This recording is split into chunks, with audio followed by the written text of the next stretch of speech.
This is Writing It, the podcast about academics and writing. I'm Rachel Gordon. Here we aim to make the process of writing and publishing a bit more transparent and a bit less overwhelming. Through conversations with editors and academics at all stages, from full professors to graduate students, independent scholars, and postdocs, we share stories, lessons, and helpful habits from our writing lives.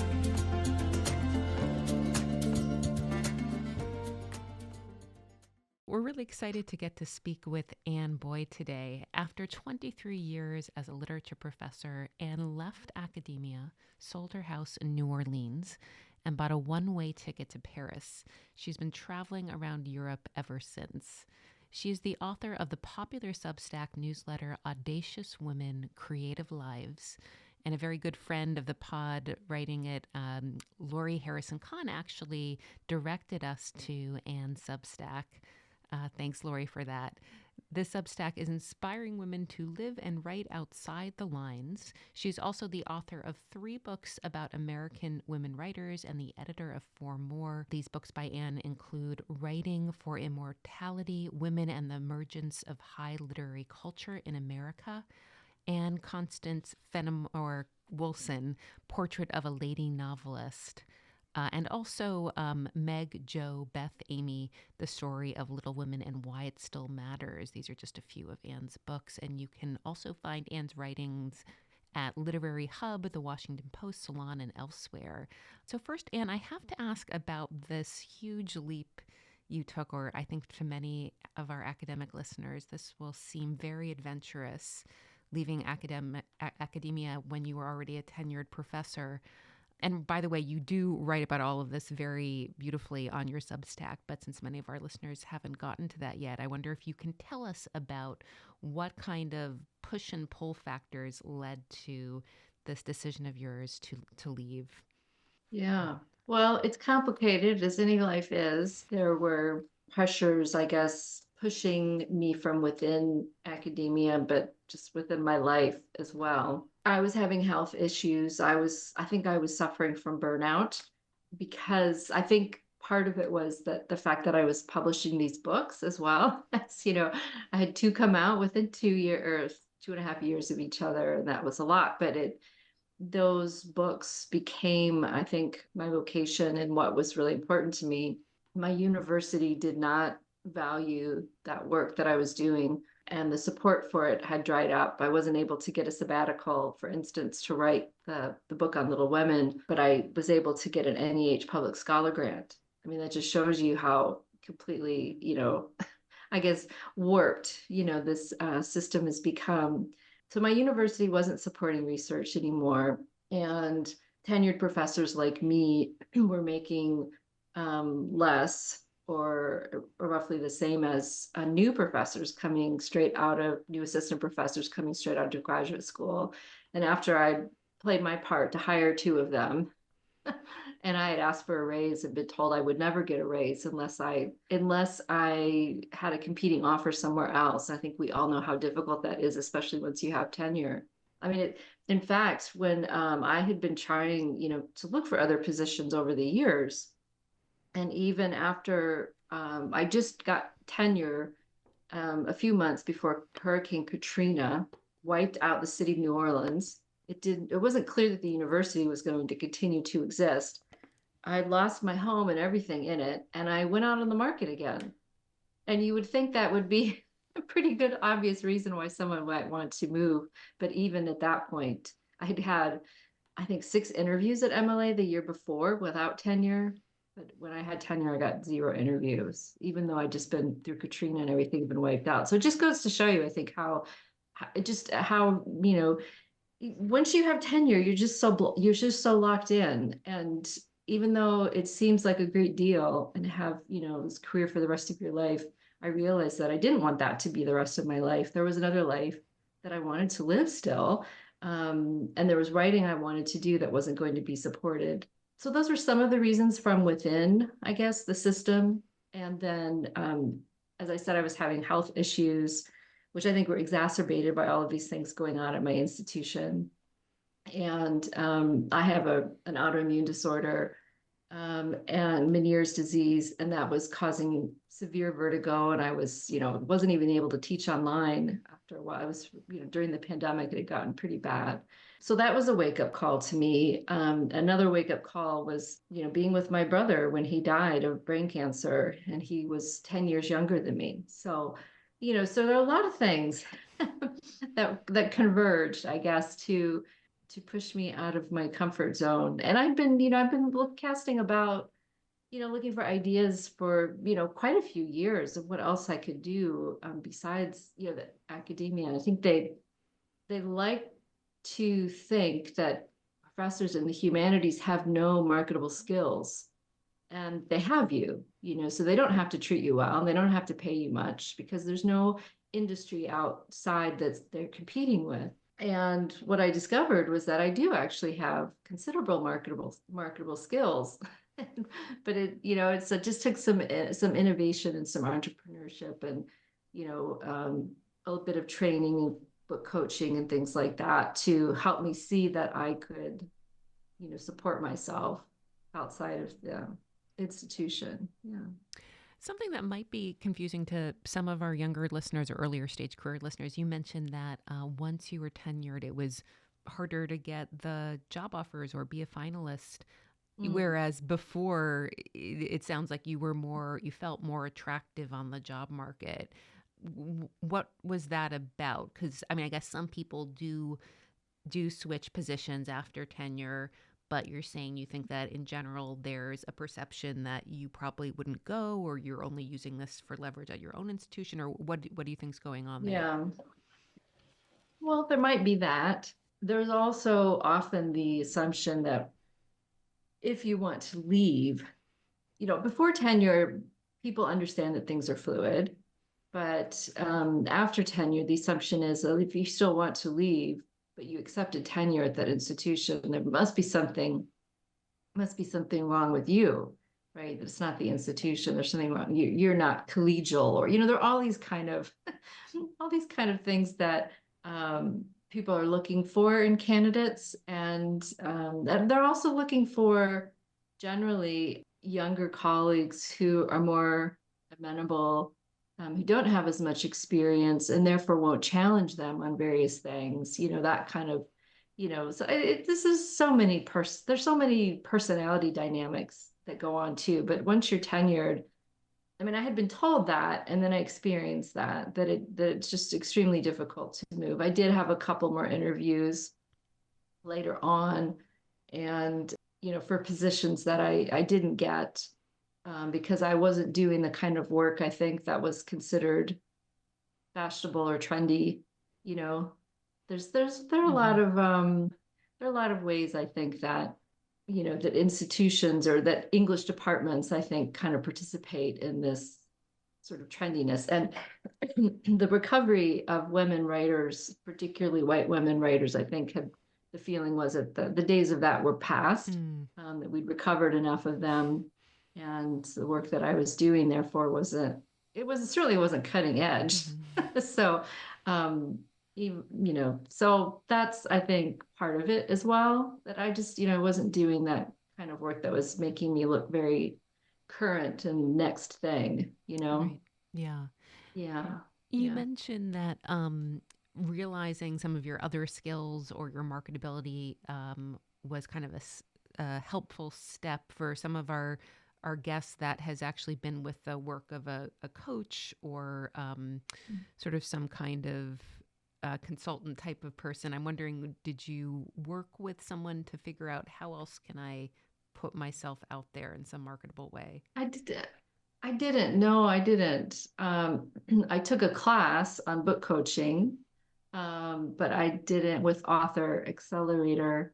That I ended up not completing the certification, but it did help me, as going through the process, realizing that I intuitively, or just because of my experience with literature over the years, had had enough experience and enough of a feel for language and things that I didn't need as much training, maybe, or didn't need the certification. That I had other credentials, and certainly after my my third book came out, with Norton, I think, those were credentialed enough. And I have worked with quite a few writers as a coach since then through the Biographers International organization. Actually working with bio has been wonderful. There are plenty of academics in it, but there are also lots of independent scholars and journalists and other writers who that come together, and we learn so much about the craft of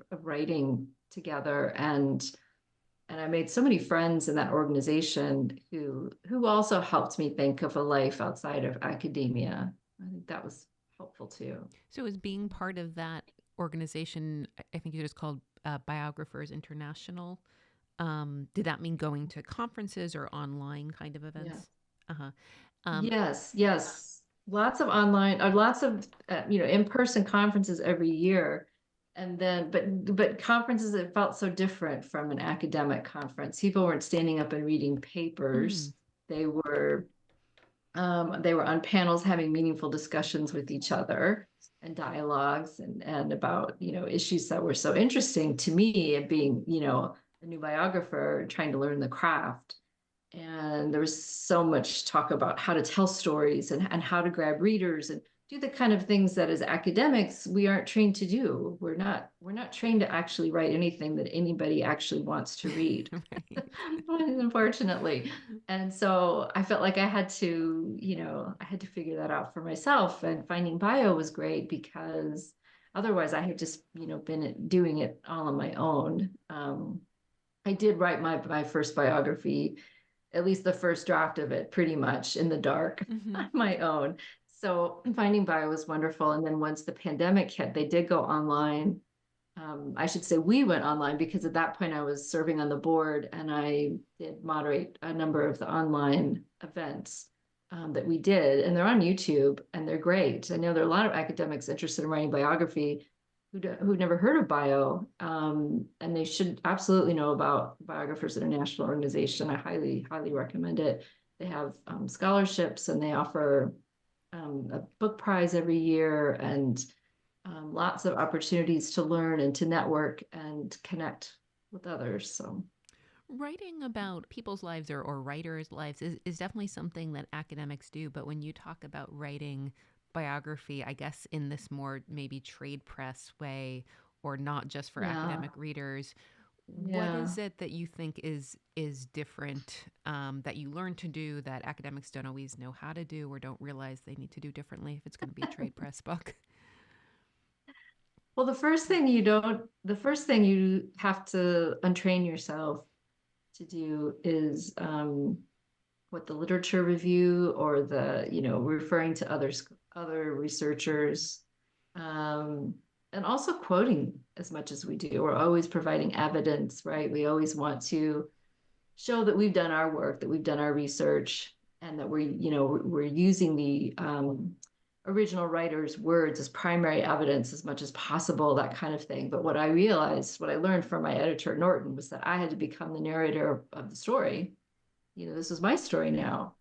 And thinking of myself as a narrator was, wow, that was a new experience. Wasn't just delivering information, packaging together information or assembling ideas or arguments, marshaling points. I wasn't. It's just you're telling a story, and telling a story is a completely different enterprise. And doing it in nonfiction is a bit of a challenge, but it requires some training. And some people will look at the manuals that are out there for script writers because it's very streamlined. But just kind of getting a sense of narrative arc. And as literature scholars, we read a lot of literature, but we also read a lot of literature that's not necessarily meant to be entertaining or digestible. It can be very experimental and modern and and interesting to read and analyze. But to write a story that will capture the attention of an agent and editors, and general readers is a very different thing. And and now I'm actually doing a master's course in fiction writing because I've learned that I want to take my storytelling even further, I really want to be able to write, a fuller, deeper story that, actual creative writing, I guess. That's the thing that I've always wanted to really do. I think a lot of us who've been trained as literary scholars, we came to it because of our love of literature, and boy, we wish we could write it too. And the more I looked into it, the more I realized there's so many moving parts here. It's really complex, and um, there's so much that narrative theory isn't going to teach us, about how to actually, um, use all these moving parts in a way that creates the effect that we want to create. And so, yeah, so that's actually been very exciting. That's the next big thing, I guess, is figuring that out. Does that mean you're thinking about writing short story or fiction, or making your nonfiction have more of these novelistic features? No, no, yeah, I felt like I already did that, I already had made that step Hmm. in the trade books that I wrote, the two trade books. And yeah, so the idea is to write actual novels. Well, that's Yes, exciting. Yeah. yes, yeah, Your yeah. your I'm thinking of your 2016 book, the Constance Fenimore Woolson book. This is an impressive book on many fronts, but one is I imagine this could have been an academic press book. And for that reason, it seems like it might have been a real challenge, or at least today, I think it would have been a challenge to maybe convince a trade press that this mostly unknown writer today is a story that will sell. And I'm just wondering how you felt like you did that at the time, and whether that's partly a reflection of publishing having been different then, because it seems like one of the challenges in biography is selling a biography of an unknown name, and not that she is totally unknown, but she's certainly not, you know. No, she was pretty much unknown. I mean, when I pitched this book, Mm, I mean, she'd come up in Henry James biographies, and so there were, Colm Tóibín had written The Master, that, and he talks about Wilson in that, so people there were some people who maybe heard of her, knew of her, but they tended to call her Constance Fenimore Cooper because her uncle was James Fenimore Cooper. I still get that sometimes, or they call her Wilson instead of Wilson. But she was virtually unknown, and the responses I got from agents were that, interesting, but this sounds too academic, too niche. I don't really know how to sell it. And I had this light bulb go off one day when I thought about how she how she met Henry James when he was writing The Portrait of a Lady.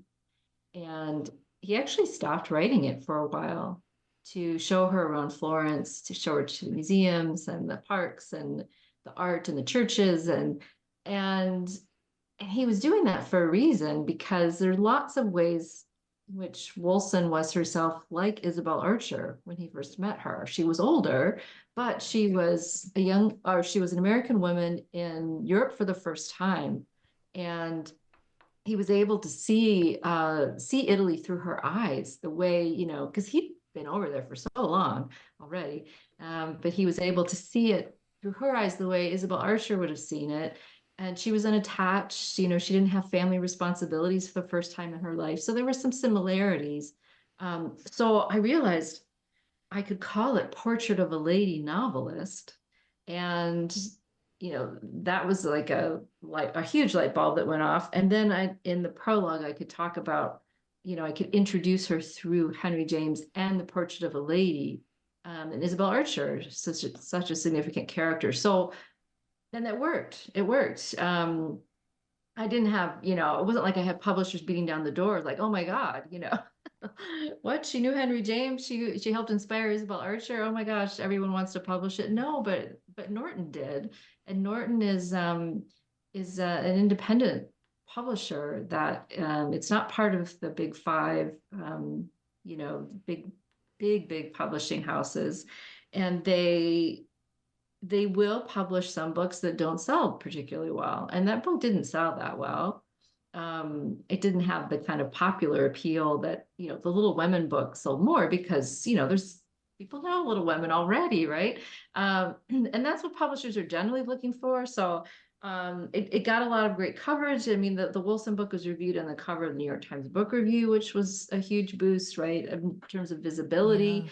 And for me, it was the whole impetus for all of that.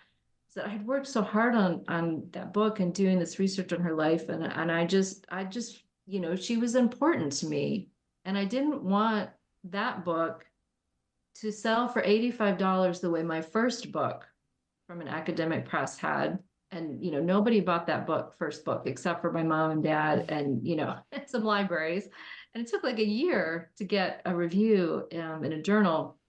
And I didn't want Wilson to fall through the cracks like that. I wanted her to be known outside of academia because, just talking to each other, within these small groups, like there's a Wilson Society, which is a wonderful group, and I dedicated the book to them. I could not have written it without the work that they did, and the support they gave me. They really laid the foundation for it. And they were the ones who kept saying, we need a biography. Who's going to write a biography? But I couldn't just write it for them.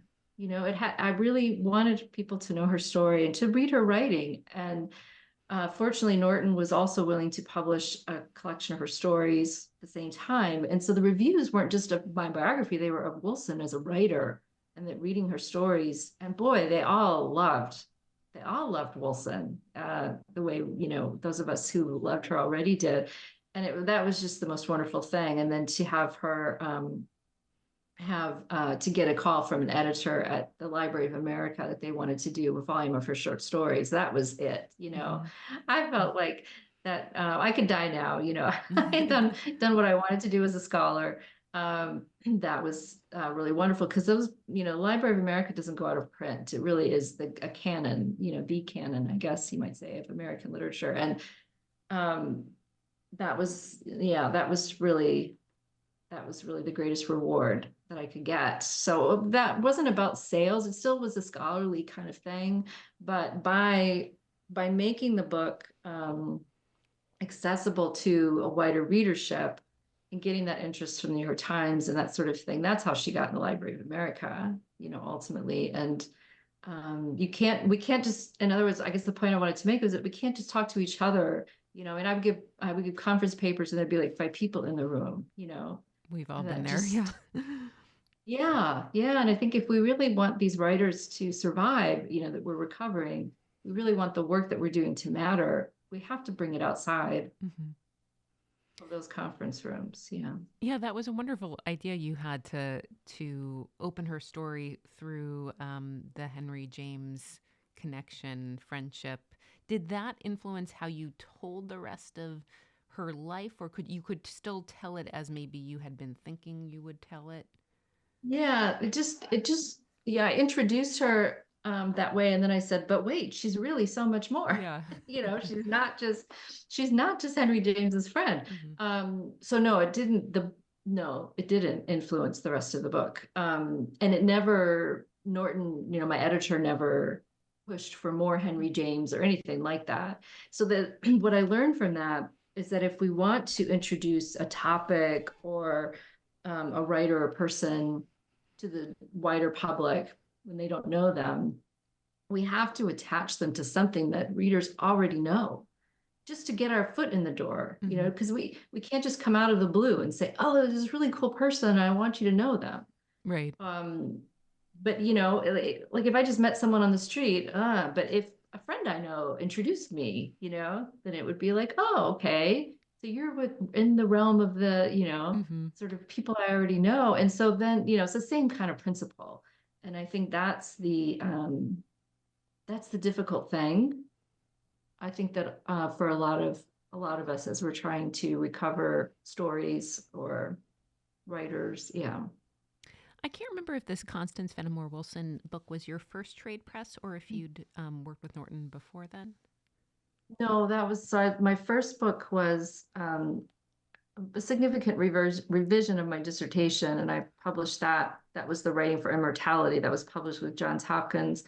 And then the Wilson biography was with Norton. That came next. And then the Little Women book, Meg Jo Beth Amy, came after that, Okay, so two and a Wilson, half years later, with yeah. Norton as well. Yeah. So Wilson was first trade press. How was that moving to work with an agent? This has been a big topic with many of our guests. It seems like finding the agent can often feel like it's one of the hardest um, parts of, Yeah, but sometimes it just happens absolutely. serendipitously. How did it work out for you? Oh, it wasn't, yeah, it was a lot of hard work. Absolutely. Um, I had no idea how to do this. So I had an NEH grant, which took me many years to get. I had to apply over and over for them to, for the readers to finally give me a grant to write the book. And that was in 2012. And it was as my year was ending that I felt like, I just don't want this to be another academic book that doesn't sell and nobody reads. And I knew, okay, I have to find an agent, but how do I do that? And somebody had published, one of the Wilson scholars in the past had written a memoir that featured Wilson. It actually was about trying to write her biography and not being able to, um, partially called Back Talk. And it was published by, is Joan Weimer, published by Random House. So I looked in her acknowledgments and I saw that she mentioned her agent. I looked at the agent. This was, the book was 10, 15 years old or something. Well, the agent was still working. And I just, on a whim, sent her an email. And she wrote me back within like 2 hours. And I was shocked. She Mm-hmm. said, send me your first 10 pages. And I was like, oh no, okay, first 10 pages. I would just finish the end of the manuscript, went back to the first 10 pages, foolishly sent her them. She wasn't interested because the first 10 pages, I didn't know what I was doing yet. And also didn't realize that the biography has to grab the reader, with a later part of the story before you go on to talk about the ancestors, go back to the very beginning before they were born, and keep that as short as possible. I didn't know that yet. So I didn't know hardly anything. But that told me that this was possible. That gave me hope. And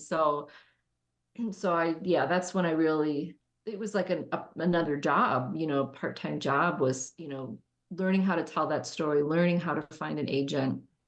Made a lot of mistakes along the way. I There wasn't a whole lot of information out there. There's so much now, but there was enough on the internet that I could figure it out. But I didn't have any Ivy League background. I didn't have contacts. I had nothing.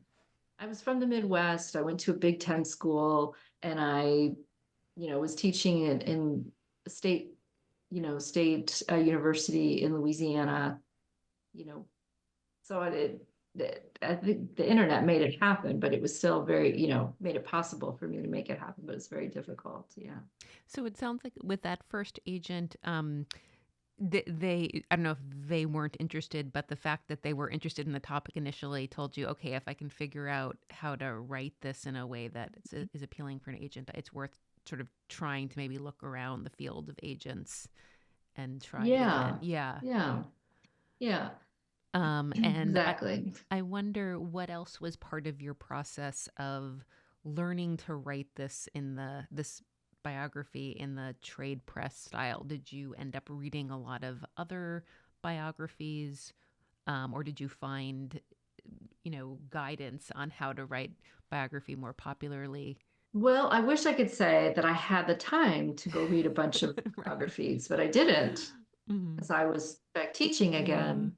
I taught 3 courses a semester, 3 different classes Mm. every semester. So I think I got some books on narrative craft.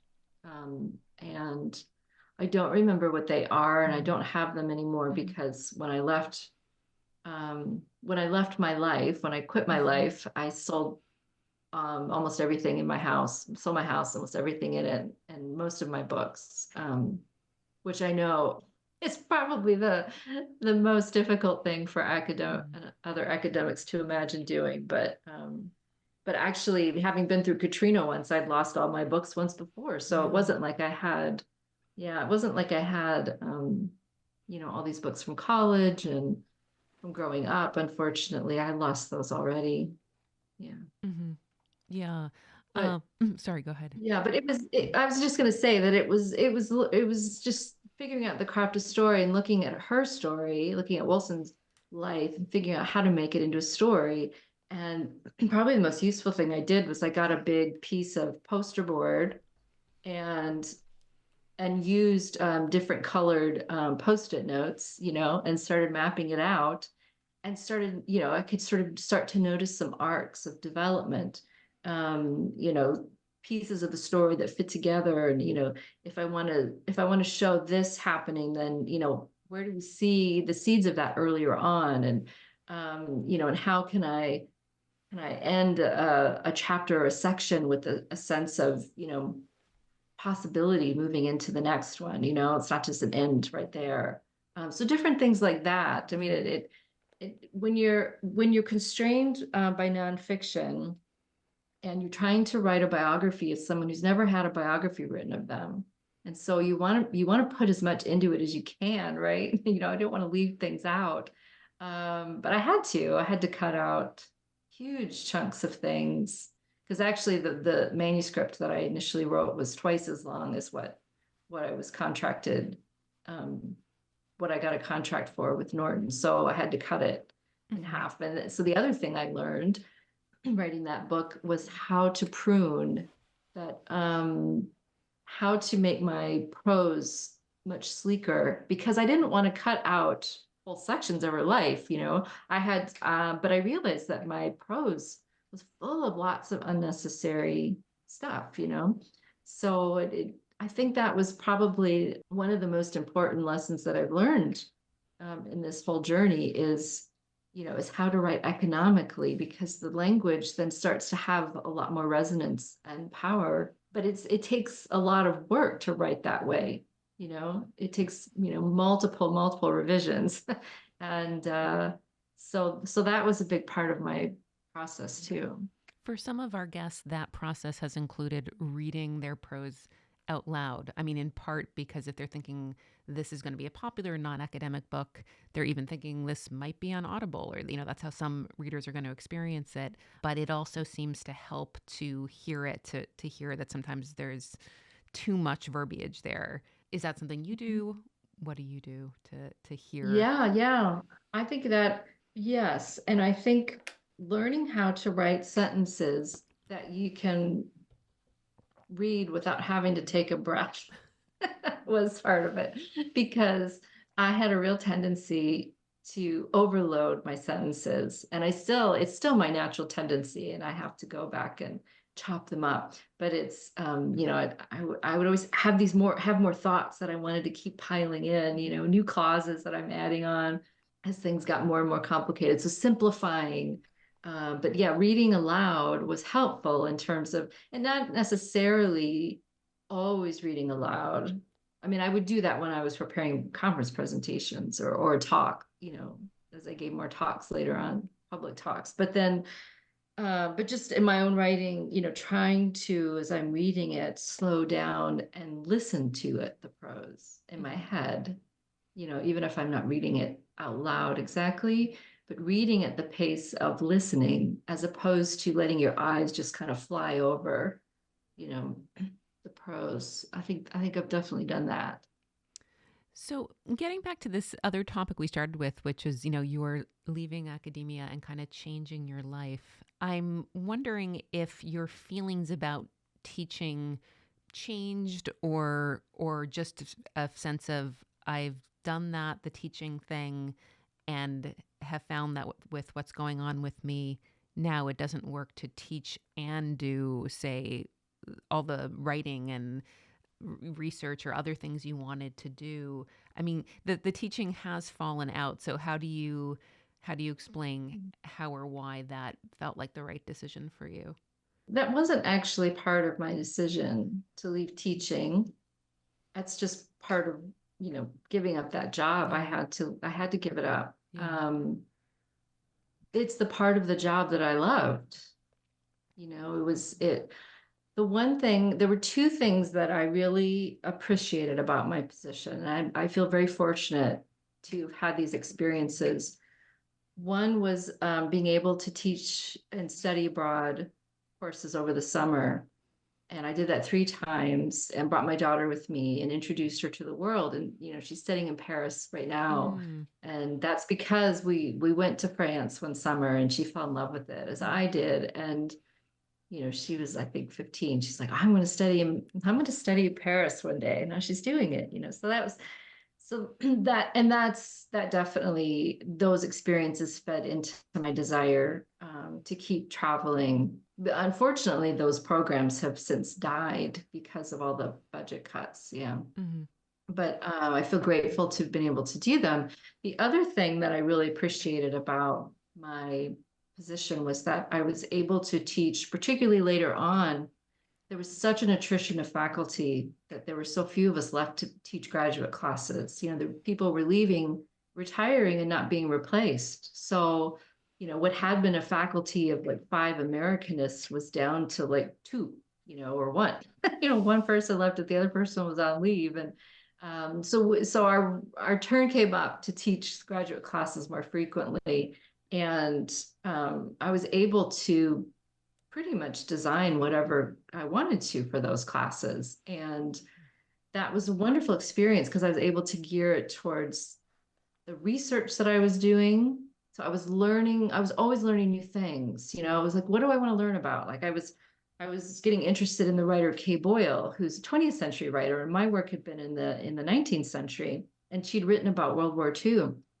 So I did a course on the literature of war, American literature of war. And wow, that was an incredible experience, a lot of work too. But sitting in those classes with those graduate students, that has just been, it's a huge loss to not have that anymore for sure. And now that I'm a student, again, it's fun to be in the classroom and, even if, just being a student, that's what it was like teaching. The best experiences of it, I felt like I was as much of a student as the rest of them were, because I tended to teach things that were new to me. I was teaching a lot of things that were new to me because I was learning them. So I was kind of a step ahead of the students. And so we'd come into classes and just, explore. And so I want to be a student for the rest of my life. And if I can share and teach in some way in the future, I'd love to do that. Yeah. Some listeners might be wondering about the financial part of leaving academia. And I wonder, Anne, if you're able to tell us at all how you figured out that this could work financially, or some of what that's involved for making it work.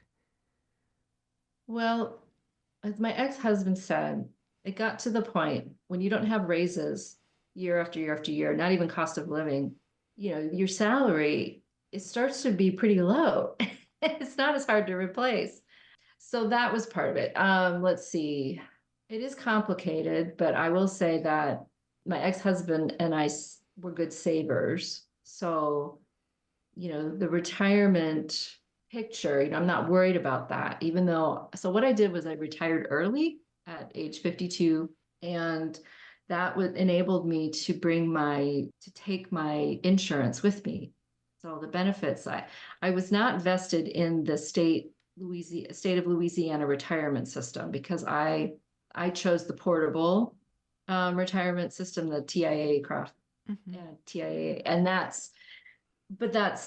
so that's okay. And I didn't need to be vested in that. And I had taught for 23 years, so I was vested in the state benefit system.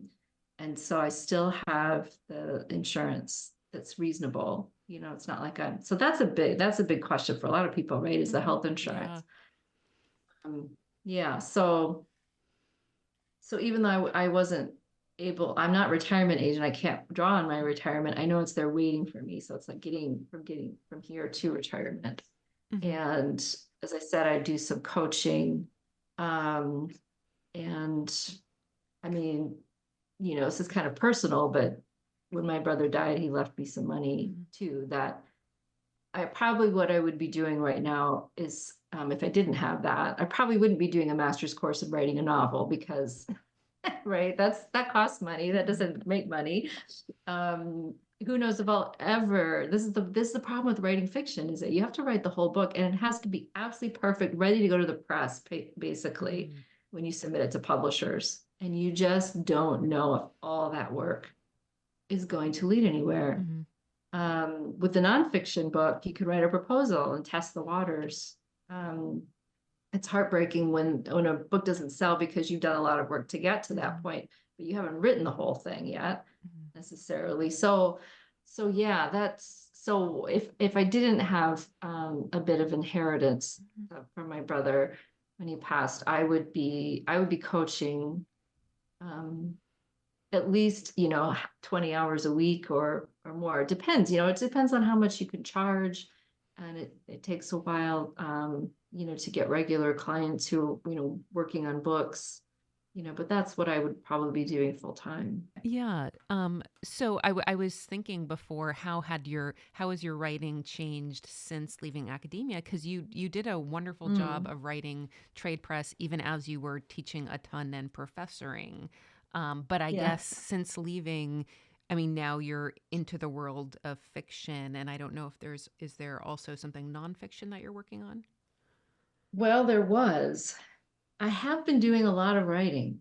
It just hasn't been published. And so as an academic, I was able to get 2 books published that were supported by research funds from the NEH, and that gave me time to research and write.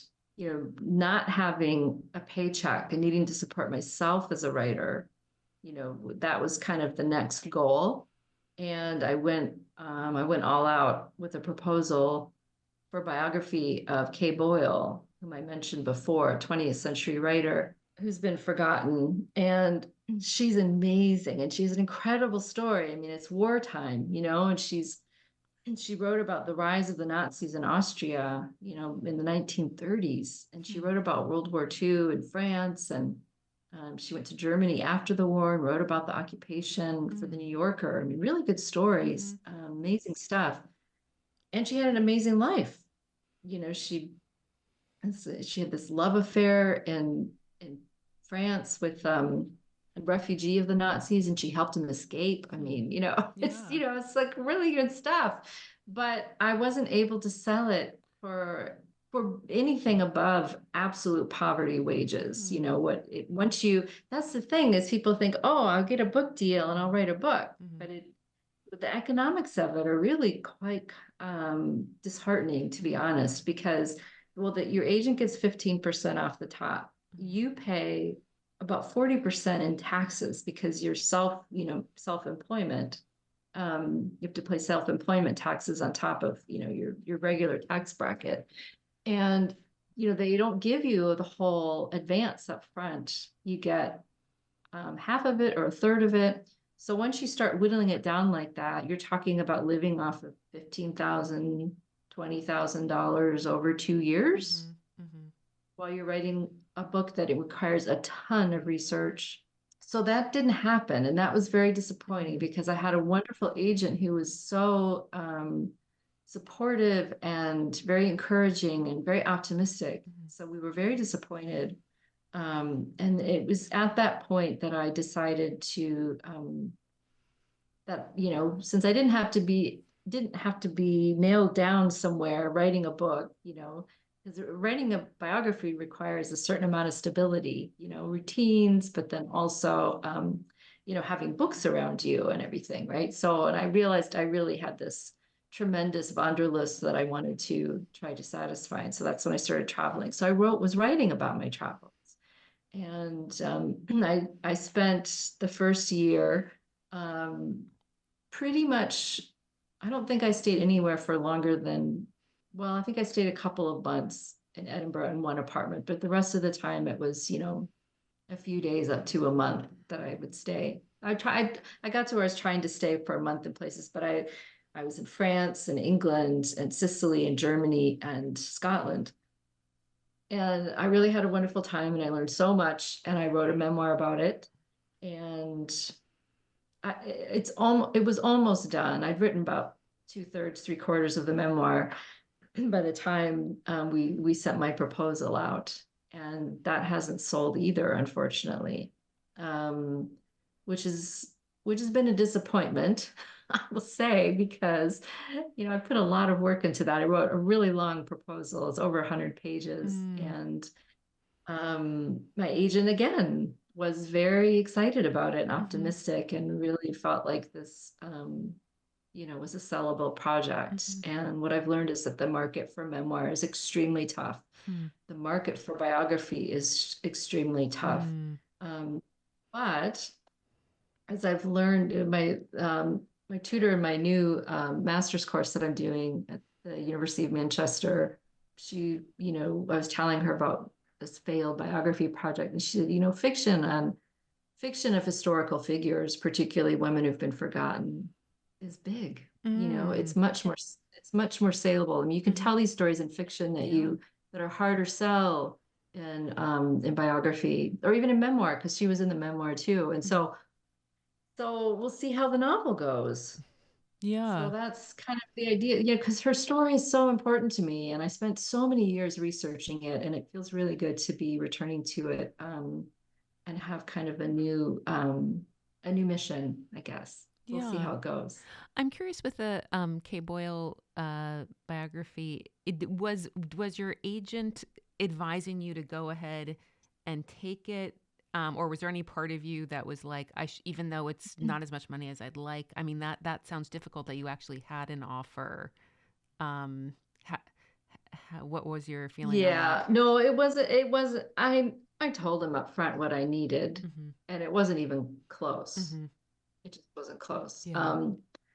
And I was willing to take a hit for those 2 years Mm-hmm. for sure, but to have $10,000 to live off of it Yeah. a year.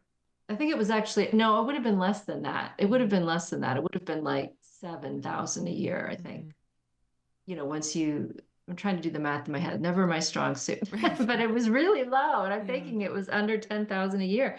Um, and, uh, and then I found out I got the inheritance. And so Mm-hmm. maybe I could have done it, but I realized that it was a relief when I Mm-hmm.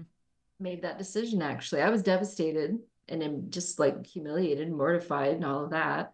And then the next day, I felt relief because I realized I just was at a point in my life, where I was dealing with burnout and dealing with the divorce, and wanting to leave my career, and dreaming of having a new life. And I was like, I need time to figure that out. Mm-hmm. You can't just jump into, I wanted to buy a house in France. That was the dream. Mm-hmm. Buy a house in France. Mm-hmm. The night my brother died, I told myself, I'm going to buy a house in France, whatever happens.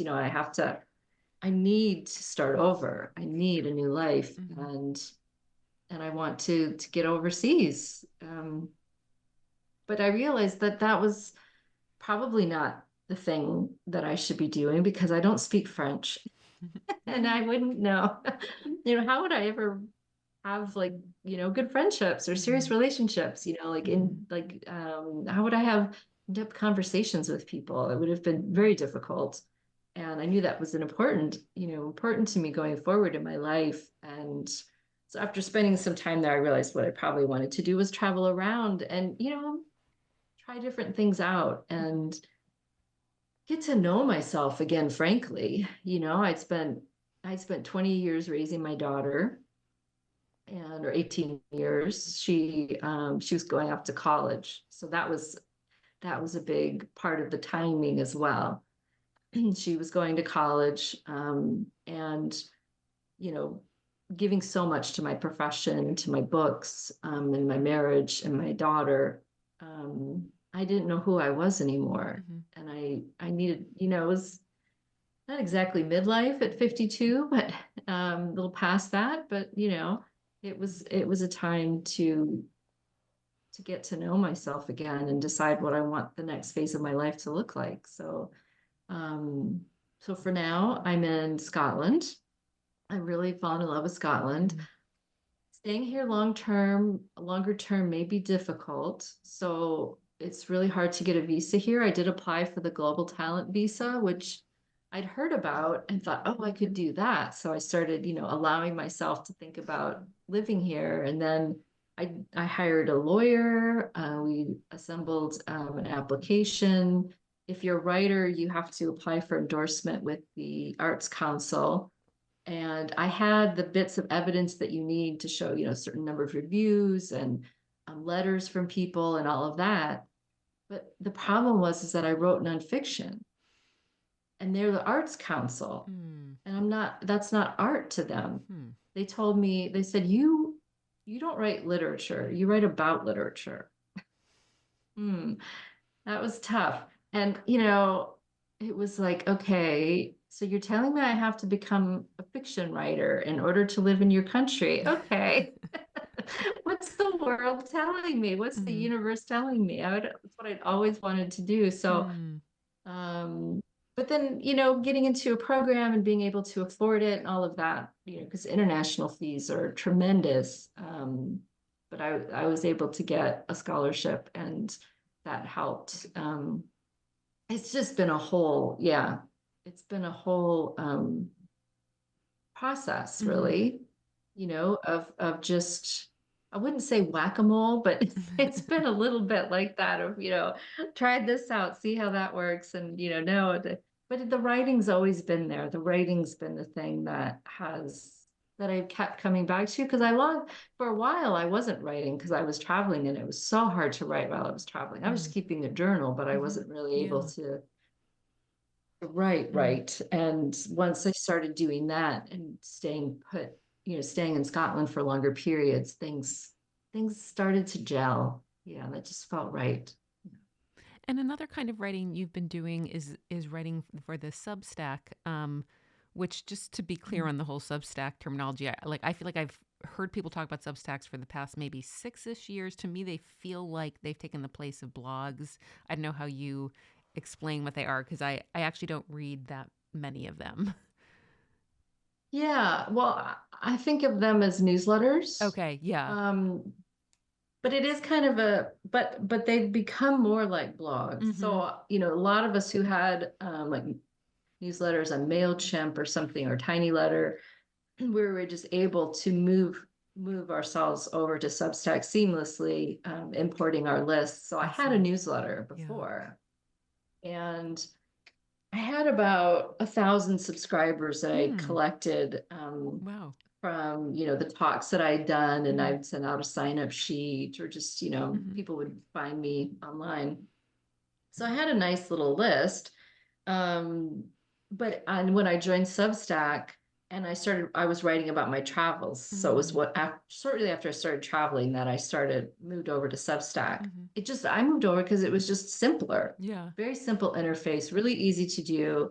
And then all these networking things came out of it, but they've been growing and developing these other sort of capabilities so that you can connect with other Substack writers, you can Hmm. connect with readers, they have notes now. I mean, it's like a whole thing. It's really lovely. And that makes it a bit more like the blogosphere, I guess, because and the newsletters that we do, they can go out as newsletters, but they also live as posts, and people can find them, and and they can go viral, in a way that a newsletter can't go viral, right? But Yeah. this is, but it has, but since they live on the site, and there is an algorithm where they can sort of, they start pushing ones they're getting a lot of traffic, Mm-hmm. that can happen through notes. So it's interesting. It's kind of, it's been a whole learning thing. But for the first year I was on it, my subscription level stayed almost static. Hmm. It was about 1,000 for a year, Mm-hmm. didn't move at all. And because I wanted to sell a memoir, I was, thinking I should get a bigger audience. And Mm-hmm. so I started working with Sarah Fay. She does the Substack called Writers at Work, and she's different levels at which you can participate, but she offers a lot of information and advice. And I actually did some one-on-one sessions with her, and did a bit of a rebranding, I guess. Mm-hmm. But I figured out what it was I wanted to do with my Substack. Instead of it just being a newsletter, to think of it more like a blog, I guess, thinking of it as this thing that would live. Um, that it's going out every week, but then it's also, something that people can find and come back to. And it needs to have a kind of coherence that not just what I did this week or what I'm thinking about necessarily. Um, and that was going well. I was starting to grow. I'd gained about another couple hundred subscribers, over just like 2 months or something. Or maybe it was up to 1,400, but it started growing. But then I wrote a post about realizing it had been 2 years since I had left the university and given up tenure. So I wrote a post called 2 years I quit. 2 years ago, I quit my life. And that started going viral, and it was the craziest thing. And I just, every time I would look, I'm like, because you can like a post, even though it's an email that goes out to most of your subscribers, people who find it on Substack, they can like it. So it was growing. It was like, oh my God, and look at this. There's like 200 likes. I've never had, wow, I've never even noticed the number of likes before. But this is great. And there's so many comments. And then, oh my God, it's 300, 400, 500, 600, 700, 1,000 likes. It kept going up. It's got over 4,000 likes now. But it went, so it was going viral, and that's how Elizabeth Gilbert must have seen it, because it started showing up in the little, like, this week in literature kind of things that they do or whatever. And so she stumbled upon it and actually read it and shared it with her readers. And when I woke up that morning and saw that post from her, I still can't even believe it happened, because she's such an inspiration to me. Eat, Pray, Love is a book that I've taught and talked about with students at length, and thought so much about and written about in my memoir. Not uncritically so, but to me, it's a fascinating book, as is Under the Tuscan Sun, these fantasies, seeing these women remake themselves through travel or through, buying a home overseas. I mean, it's just, there's something, bright and shiny and amazing about that. But, and I think that's maybe what has drawn a lot of people to me now, because, so so the numbers have grown exponentially. I'm over 8,000 subscribers now. Wow. And it's been really wonderful and crazy. It was crazy for a while. It was too crazy. I was getting way too many things coming at me. I couldn't keep up with it. But then it's also been amazing to see all these women out there, and this hunger, this like desire for transformation, and that's so thrilling. And it's scary though too. I know how scary it is for them, and I know how scary it was for me. There's so much that's beautiful and amazing and terrifying, absolutely terrifying about it. And so that's become a major theme now of what I write about. And the comments are amazing, to see people supporting each other and sharing with each other and getting to know each other, connecting. So it's a whole community really that has sprung up, and I wish I had more time to give it. And I'm hoping that once my course is done, my plan is, once my course is done, to really throw myself into it much more than I can while I'm doing the course, as I'm a full-time student right now. Yeah, no, I mean, I read that post. I found your Substack kind of exhilarating to read. It was unexpected. I was telling my husband that I, just started reading so I could prepare for this interview, and then, hours passed by, and I also was noticing that, you had so many comments, people responding in such a heartfelt way, and I guess part of what I loved is that it felt so honest and not sugarcoating. And you were describing some good things happening, but you were also explaining that it's not like everything went perfectly. But I I was guess, at a bit of a low point when I wrote that. Yeah, because I yeah. was like, if it's been 2 years and here I am still in limbo. I don't know what I'm doing with myself.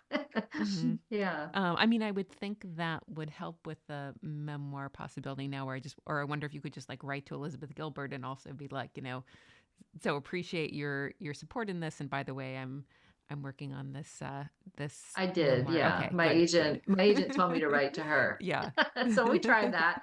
And actually my agent, yeah, we sent it out, as after all of this had happened Mhm. and, things were still growing pretty rapidly and, trying. But as I've learned, actually, this is a really good point that someone made is that trying to sell something a book based on a post or an article that goes viral is Mhm. actually really difficult because the virality is happening now. Yeah. The book's not going to come out for maybe 2 years, Right.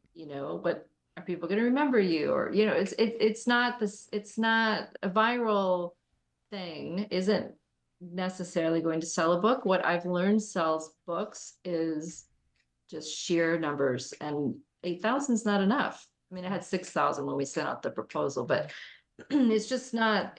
I mean, they're wanting tens of thousands, if not 100,000. Because they know not everyone's going to buy a book. It's Mhm. going to be a small portion of an audience, but you really need to have to sell a memoir Mm. um, to a big five press. So Mhm. that's what she was sending them out to. We haven't followed up yet on what next steps might be in terms of smaller presses. But Courtney Mom, do you know Courtney Mom, who Yeah. does Beyond the Book Deal? Mhm. She included my proposal, not the whole proposal, but she my situation, I guess, not being Mhm. able to sell this memoir. She included it in a workshop she did. Mm. And so it was really interesting to hear her point of view. She's the one who talked about how, it's hard to sell something that's gone viral. Um, and also, she said that publishers have marching orders right now to diversify their lists, and that is a major priority for them. And there are a lot of white women writing memoirs, and apparently a lot of us are writing them about traveling and changing our lives and Eat, Pray, Love. She said Eat, Pray, Love came out in a very different market. And so it I guess because that's what I was hearing, I guess, from some editors, that they didn't know how to make it distinctive to Mm. stand out from other stories like it. Mhm. Um, so this will take some rethinking, I guess, in the future. But for now, I'm working on the fiction, and then someday come back to the story, and we'll see what happens with it. I don't know. Yeah, and luckily publishing seems to go in cycles, so just because something isn't the thing right now doesn't mean it won't be later. There's a couple questions we ask all guests, and one of them is if there's something you wish you had known about writing or publishing earlier in your career. It's something I wish I'd known earlier. Wow. I feel like I could write a book Right. about that, because I feel like I'm always just learning, each Yeah. step of the way I learn something new that's like, oh gosh, I wish I'd known that. you know, after hearing Courtney Mom, there's so many things, I wish I'd known before sending that proposal out. But I think the first, as you said, getting the agent's the hardest thing. Because I mean, it feels like the hardest thing because that's the first big step, first big hurdle. And and it is high, but it's not the last hurdle, as I've discovered, right?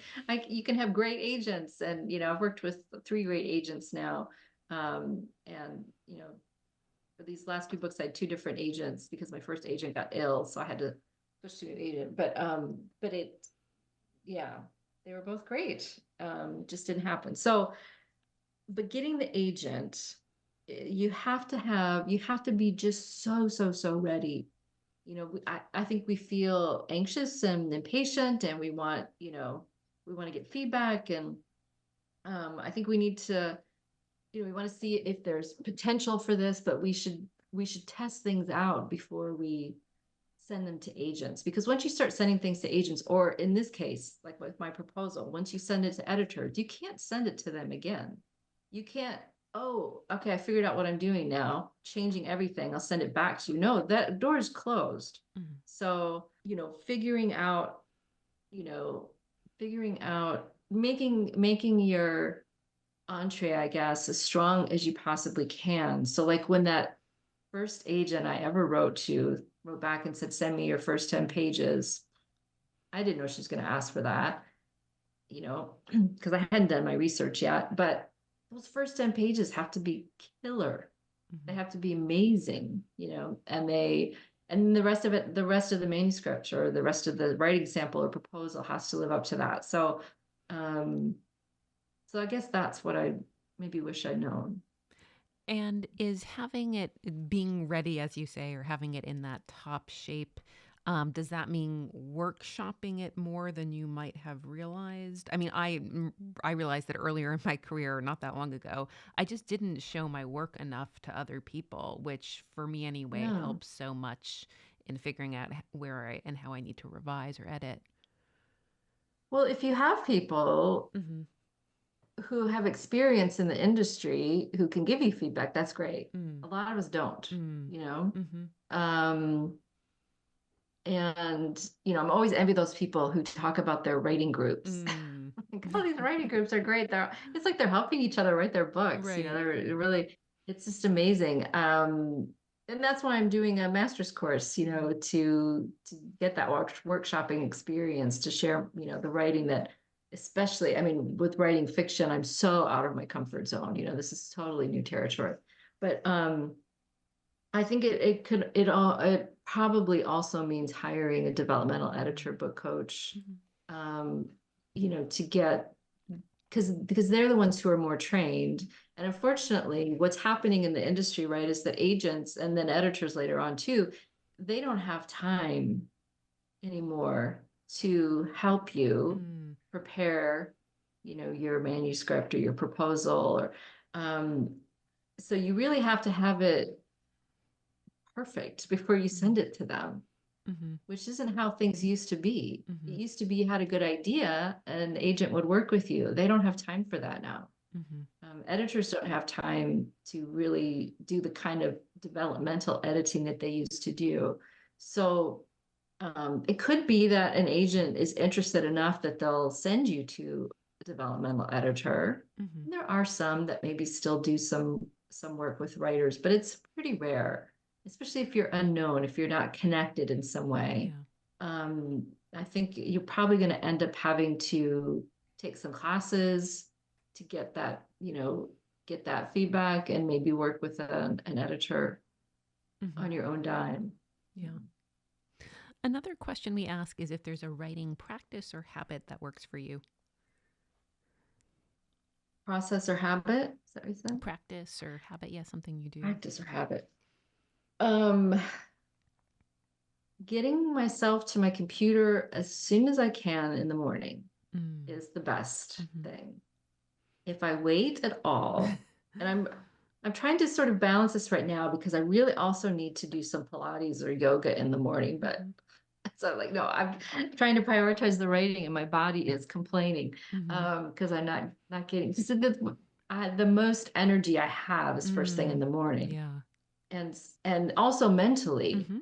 And and also the other thing that I have stopped doing, that I've stopped doing lately that's really helping, is not looking at my phone before I get out of bed. In the morning. Because because so many of us reach for the phone to turn off the alarm or look at the time, and then you start checking your mail, and then you start checking the news, and then you start looking at Instagram or what have you. Right. And an hour's gone by. So it's a waste of time. But more than that, I realized it clogs up my mind, right? It clogs you, fills your head with all kinds of voices and noise happening outside. And what your brain needs actually when you arrive at the page is it needs to be empty and ready.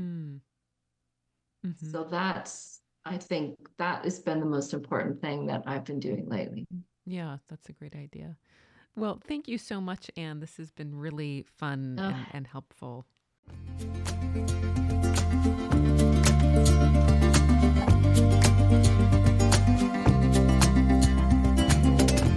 Thanks for listening to Writing It, the podcast about academics and writing, sponsored by the Center for Jewish Studies at the University of Florida.